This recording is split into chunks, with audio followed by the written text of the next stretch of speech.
তো নমস্কার বন্ধুরা, টেক উইথ রোমান চ্যানেলের পক্ষ থেকে আজ সবাইকে স্বাগত। তো আপনারা সকলেই জানেন জব কার্ডের নতুন আবেদনের জন্য নতুন আবেদন ফর্ম বেরিয়ে গেছে। তো এখানে আপনারা এই আবেদন ফর্মটা আমার ডিসক্রিপশানে পেয়ে যাবেন। তো আমি আজকে দেখাবো যে আপনারা এই আবেদন ফর্মটি কীভাবে ফিল আপ করবেন। তো প্রথমেই দেখুন এখানে আবেদন ফর্মটা চলে এসছে। এরপর আপনাদের যে ব্লক, সেই ব্লকটা দেওয়ার পর আপনারা কী করবেন, ড্যাশ ব্লকের জায়গায় আপনারা ড্যাশটায় আপনারা ব্লকের নাম দিয়ে দেবেন। এরপর বলছে যে জব কার্ডের জন্য আবেদনপত্র। এবার মহাশয় আমি এবার যে জব কার্ডের আবেদন করছেন তার নামটা, তার পিতা ও স্বামীর নাম দেবেন এবং কোন গ্রাম পঞ্চায়েতের স্থায়ী বাসিন্দা সেটা দিতে হবে।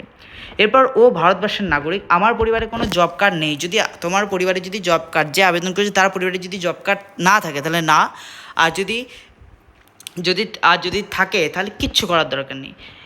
এরপর বলেছি কি না, এরপর এখানে আর কিছু করার দরকার নেই, আবেদনকারী স্বাক্ষর দিতে হবে আর মোবাইল নাম্বারটা দিতে হবে। কী কী নথি লাগবে বলেছে, ভোটার কার্ড, আধার কার্ড, ব্যাংকের পাসবুকের প্রথম পাতা এবং জাতীয় শংসাপত্র। দ্বিতীয় ফর্মে চলে এসেছে যে আবেদনকারীর নাম, পিতা স্বামীর নাম, পরিবারের প্রধান সদস্যের নাম অর্থাৎ পরিবারের প্রধান যিনি রয়েছেন, হেড অফ দ্য ফ্যামিলি, এবং বর্তমান ঠিকানা আপনার কি পুরো গ্রাম, পোস্ট সব কিছু, মৌজা, সংসদ সব কিছু কী করতে আপনাকে দিতে হবে। এরপর পরিবারের সদস্য, আপনার পরিবারে যতজন রয়েছে সবার সদস্যদের জন্ম তারিখ, এই যে ভোটার কার্ড নাম্বার, আধার কার্ড নাম্বার, আধার কার্ডের সঙ্গে যুক্ত মোবাইল নম্বর সব কিছু আপনি কী করতে হবে না, এখানে দিতে হবে। এটা দেওয়ার পর আবার এখানে আবেদনকারী স্বাক্ষর চেয়েছে, এখানে আবেদনকারী স্বাক্ষরটা আপনাকে দিয়ে দিতে হবে। এখানে আর কিছু করার দরকার নেই। এরপর তৃতীয় পৃষ্ঠায় এখানেও কী বলেছে, আই দিয়ে আপনার নাম ইংরেজিতে, জব কার্ড নাম্বার দেওয়ার দরকার নেই এবং এখানে যে আধার নাম্বার রয়েছে সেই আধার নাম্বারটা আপনাকে দিয়ে দিতে হবে। এরপর আপনাকে একটা সিগনেচার, আর যদি সিগনেচার না পারেন তাহলে টিপসই।